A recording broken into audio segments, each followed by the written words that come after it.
మరి గోవు గురించి కొన్ని సంవత్సరాల నుంచి నేను చిన్నప్పటి నుంచి చూస్తున్నా. ప్రతి ఒక్కరూ అడ్డగోలు పోరాటం చేస్తున్నారు. కొందరు ప్రాణాలు పోయినాయి.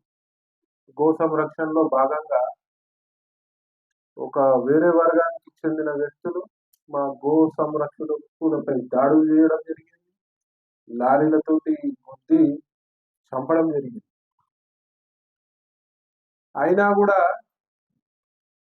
గోవుపై ఉన్న ప్రేమ, మమకారంతో గోవు ఈ భారతదేశానికి ఉండాల్సిన ఆవశ్యకతపై పోరాటం చేస్తూ, మరి గోవు లేకపోతే హైందత్వము లేదో అనే విధంగా మరి గో సంరక్షణ గురించి ఎంతో మంది వీరులు పోరాటం చేస్తూనే ఉన్నారు.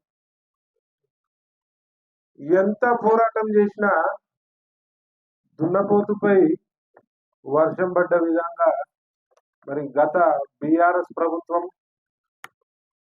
గోవధని అడ్డగోలుగా సమర్థించుకుంటూ మరి ఒక వర్గానికి వత్తాసు పలుకుతూ మరి లాస్ట్కి వచ్చే వరకు గోశాపానికి గురై మరి పార్టీ అస్తవ్యస్తంగా తయారైంది.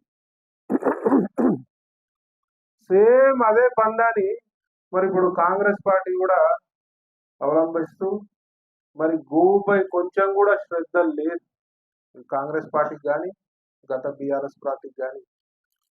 ఎక్కడ చూసినా సుప్రీంకోర్టు ఆర్డర్స్ ని బేఖాతరు చేస్తూ అడ్డగోలుగా అక్రమ గో రవాణా జరుగుతున్నది. హైవేలపై ఓపెన్ గా భయం భక్తి లేకుండా, ముఖ్యంగా ఎంఐఎం సపోర్ట్ తోటి, ఇద్దరు ఓవైసీ బ్రదర్స్ సపోర్ట్ తోటి, ఇంతకుముందు కూడా వాడు సిగ్గు లేకుండా ఓవైసీ బ్రదర్స్ కౌలా ఘోషవాలని అని చెప్పి అడ్డగోళ్ళు స్టేట్మెంట్స్ ఇవ్వడం జరిగింది. అప్పుడు కూడా ప్రభుత్వం ఈ చర్య తీసుకోలే వాళ్ళపై. మరి ఆ ప్రభుత్వం కానీ ఈ ప్రభుత్వం కానీ వాళ్ళ సంకల్నాపుతూ గోవుపై దాడిని ప్రేరేపిస్తూ మరి వీళ్ళకి ఈ కబీలాలల్లో మరి కాంగ్రెస్ వాళ్ళకి ఎంత వాటా ఉందో తెలియదు, మరి బీఆర్ఎస్ వాళ్ళకి ఎంత ఉండేది తెలియదు. మరి వాళ్ళని సమర్థిస్తూ అడ్డగోలు గో రవాణా చేస్తూ సుప్రీంకోర్టు ఆర్డర్స్ ని బేఖాతరు చేస్తూ మరి కొందరు పోలీసుల సపోర్ట్ తో మరి వాళ్ళ ఎక్కడ కూడా బండి వచ్చిన గోరక్షణ చేసే కార్యకర్తలు వీరులు ఎక్కడ కూడా ఆపడం జరుగుతూ ఉంటా మాపై కేసులు. ఎవరైతే గోరక్షణ చేస్తున్నారో వాళ్ళపై కేసులు బెదిరియడం జరుగుతుంది. మీరు గోరక్షణ చేస్తే ఊకోమని చెప్పి కొందరు పోలీసులు బెదిరియడం జరుగుతుంది. మరి వాళ్ళపై చర్యలు ఏడిపోయినాయి. మరి మీరు హిందువులు కాదా, మరి గోవులు మొక్కరా, మరి మీ గృహ ప్రవేశాలు కాగానే గోవు కావాలి, గోవు మూత్రం పడాలి, ఇట్లా ఒక సెంటిమెంట్ ఉంటది. ఆయన కూడా మరి ఇక్కడికి వచ్చే వరకు మీరు గోరక్షణ చేస్తలేరు, చేయనిస్తలేరు. మరి దీనిపై ఈ ప్రభుత్వాన్ని డిమాండ్ చేస్తున్న కఠినమైన చర్యలు, ఎవరైతే గో వదకు పాల్పడతారో, ఎవరైతే గో అక్రమ రవాణా చేస్తారో వాళ్ళపై పీడీ యాక్టులు పెట్టాలని చెప్పి నేను ఈ సందర్భంగా డిమాండ్ చేస్తున్నా. మరి అలా పార్లమెంట్ లో కూడా గో సంరక్షణకు సంబంధించి ఒక బిల్లు తేవాలని చెప్పి మరి నమో మిషన్ వందే గో మాతరం తరఫున వీర మధ్యరాజు గారు వీర ప్రయత్నం చేస్తున్నారు. వారికి డెఫినెట్ గా మేము అందరం సపోర్ట్ చేస్తాము. మేము కాదు, ప్రతి ఒక్క హిందూ సోదరుడు సపోర్ట్ చేయాలి. మరి వీరికి మా ధర్మరక్షణ సంస్థ తరఫున కూడా సపోర్ట్ డెఫినెట్ గా వారికి మా పూర్తి సహకారం ఉంటుందని చెప్పి సందర్భంగా తెలియజేస్తున్నాం. ముఖ్యంగా హైవేపై రేవంత్ రెడ్డి గారిని, ఈ రాష్ట్ర డీజీపీ గారిని నేను ఒకటే మనవిస్తున్నా. హైవేపై ప్రత్యేకమైన గోవులను రక్షించడానికి ప్రత్యేకమైన నిఘా వ్యవస్థ ఉండాలి. వీళ్ళకి హైవేపై 100 స్పీడ్ దాటంగానే గన్లు ఏర్పాటు చేసి ఎట్లా చాలం వేసి ప్రజలను ఇబ్బంది చేయాలి అని ఒక ధోరణి ఉంటది. కానీ మరి గోవులని అడ్డగోలుగా కంటైనర్లల్లో రకరకాలుగా హింసిస్తూ మరి తరలించడం జరుగుతుంది. మరి వాటిపై ప్రత్యేకమైన ఒక పోలీస్ టీం ఉండాలి. లేదా మీకు చేత కాకపోతే మాకు చెప్పండి, మేము టీం ఏర్పరుస్తాం. మీకు చేతనవుతుందా, మీకు చేత కాదండి.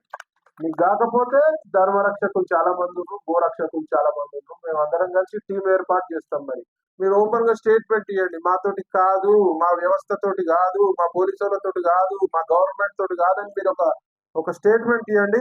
మేమే టీం ఏర్పాటు చేస్తాం, లీగల్ గా కాపాడుతాం. ఎక్కడైతే గో రవాణా జరుగుతుందో మీకు ఇన్ఫర్మేషన్ ఇస్తాం, మేము ఆపుతాము, మరి మీరు వచ్చి దానిపై కేసు రిజిస్టర్ చేయాలి. మరి అది చేయనియరు, గోరక్ష చేయనియరు.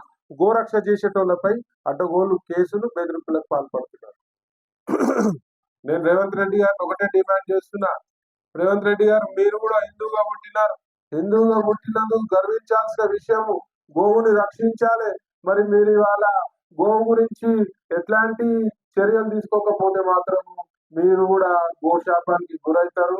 మరి హిందూ ద్రోహిగా మరి చరిత్రలో నిలిచిపోయే ప్రమాదం ఉంది రేవంత్ రెడ్డి గారు. కాబట్టి మీరు గోవు గురించి ప్రత్యేకమైన ఒక టీమ్స్ ఏర్పాటు చేసి హైవేపై గట్టి నిఘా ఏర్పాటు చేయాలని చెప్పి సందర్భం తెలియజేస్తూ మరందరూ కూడా గో రక్షకు పాల్పడాలి. గోవు బాగుంటే మన దేశం బాగుంటది, గోవు బాగుంటే మన హిందుత్వం బాగుంటది అని చెప్పి సందర్భం తెలియజేస్తూ మరి ఇక్కడ విచ్చేసిన పూర్ణశాంతి గారు, సురేష్ గారు, ప్రేమ్ గారు, కవిత గారు, పవన్ గారు, భరత్ గారు, ఉదయ్ గారికి అందరికి కూడా ఇంకా గట్టి పోరాటం చేయాలి. ప్రెస్ మీట్లు కాదు, ఆన్ రోడ్ నిలబడి మరి గోవును రక్షించుకుందామని చెప్పి సందర్భం తెలియజేస్తూ మరి మీడియా సోదరులకు కూడా ఒక రిక్వెస్ట్ చేస్తున్నా. కవిత ఆడ స్టేట్మెంట్ ఇచ్చింది, ఈయన స్టేట్మెంట్ ఇచ్చారు అని చెప్పి ఎంత ఎక్సైటింగ్ న్యూస్ చేస్తారో కొంచెం గోవు గురించి కూడా ఇవ్వాలి. ఎందుకంటే గోవు బాగుంటే అందరం బాగుంటాం. కాబట్టి మీ అందరూ కూడా ఇట్లాంటి న్యూస్లు ఎక్కడ కూడా గోవుకు అన్యాయం జరిగిన రంజాన్ మన బక్రీద్ టైంలో అడ్డగోలు గోవద రోడ్డుపై భయం భక్తి లేకుండా చట్టాన్ని గౌరవించకుండా అడ్డగోలు ఓల్డ్ సిటీ బార్కాస్ వైపు అడ్డగోలు రోడ్డు పైనే గోవును వధిస్తున్నారు. కాబట్టి ఆ టైంలో మీడియా మిత్రులు అందరూ కూడా ఒకసారి స్టింగ్ ఆపరేషన్ లెక్క చేసి మరి మీరు అందరూ కూడా ఎంత అన్యాయం జరుగుతుంది గోవుకు అనేది మీరు ప్రజల దృష్టికి తీసుకురావాల్సిందిగా మనవి చేస్తూ మరి మీ అందరికి కూడా ఇక్కడికి వచ్చినందుకు ప్రత్యేకమైన ధన్యవాదాలు తెలియజేస్తున్నాను. జై శ్రీరామ్. పార్లమెంట్ లో ఎందుకు ఈ గో నిషేధిత చట్టాన్ని పార్లమెంట్ లో ప్రయత్నం చేస్తున్నాం. It's a very big process. Definite గా దానిపై మా ఎంపీలను కూడా రిక్వెస్ట్ చేస్తున్నాము, దానిపై పెద్ద ఎత్తున ప్రయత్నం చేస్తున్నాం. కమింగ్ మున్ముందు రోజుల్లో డెఫినెట్ గా దీనిపై ఒక ప్రత్యేకమైన చట్టాన్ని తీసుకోవాలి. ఆల్రెడీ ఇది సుప్రీంకోర్టు ఆర్డర్స్ ఉన్నాయి, చట్టం అవసరం లేదు. మహా డిమాండ్ పర్సనల్ గా నేను బీజేపీ నాయకుడినైనా గోవుని జాతీయ ప్రాణిగా ప్రకటించాలని చెప్పి నా డిమాండ్, చాలా మంది డిమాండ్. సో దాని దిక్కు చాలా టెక్నికల్ ఇష్యూస్ ఉంటాయి దానిపైన. సో దాని గురించి వర్కౌట్ చేసి అందరూ కూడా ఉద్యమం చేస్తే డెఫినెట్ గా అవుతుంది. గోవు మన ఫ్యామిలీ మెంబర్ కాబట్టి డెఫినెట్ గా అందరూ స్పందించాల్సిన అవసరం ఉంది. పార్టీలకు అతీతంగా ముఖ్యంగా వేరే పార్టీ వాళ్ళు కూడా దీనిపై సీరియస్ గా ఒకసారి దృష్టి తీసుకోవాల్సిన అవసరం ఉంది. ఇవాళ బ్రెజిల్ లాంటి దేశాలలో మన గోవు తీసుకుపోయి అక్కడ అభివృద్ధి జరుగుతున్నారు. ఇక్కడ మనమేమో ఒంగోలు జాతి అంతరించిపోయే విషయాలు ఉన్నాయి, ఆడనేమో వేల లక్షల సంఖ్యలో గోవులు. మరి అంటే మన విలువ మనకు తెలుస్తలేదు. డెఫినెట్ గా ఇప్పుడు ధర్మరక్ష సంస్థ ఉన్నది, ఆల్రెడీ మా వాళ్ళు సైనికులు పనిచేస్తున్నారు ధర్మరక్ష సంస్థ తరఫున. ఇది నా సొంత ఆర్గనైజేషన్. గోవు రక్షించే ప్రాసెస్ లో చాలా మందిపై కేసులు పెట్టింది టీఆర్ఎస్ ప్రభుత్వం, నాపై కూడా పెట్టింది. ఇప్పుడు కాంగ్రెస్ కూడా సేమ్, ఎందుకంటే ఇదంతా కూడా ఓవైసీ కన్సర్న్ లో నడుస్తుంది. ఈ బీఫ్ సంబంధించి ఓవైసీ కన్సర్న్ లో నడుస్తుంది. కాబట్టి వాళ్ళ ఇన్ఫ్లుయెన్స్ రెండు గవర్నమెంట్లపై ఉంది, గత గవర్నమెంట్, ఈ గవర్నమెంట్ పై. దీనిపై డెఫినెట్ గా ధర్మరక్ష, ఒక్క ధర్మరక్ష కాదు, ప్రతి ఒక్క హిందూ ఆర్గనైజేషన్ ముందుకు రావాల్సిన అవసరం ఉంది. టెంపుల్స్ కాపాడుకోనికి కానీ, గోవులు కాపాడుకోనికి కానీ. డెఫినెట్ గా అందరు రోడ్లపై గస్తీ తిరుగుతున్నారు. ఎక్కడ కూడా ఇన్ఫర్మేషన్ వచ్చినా కూడా చాలా మంది మా దృష్టిలో ఉన్న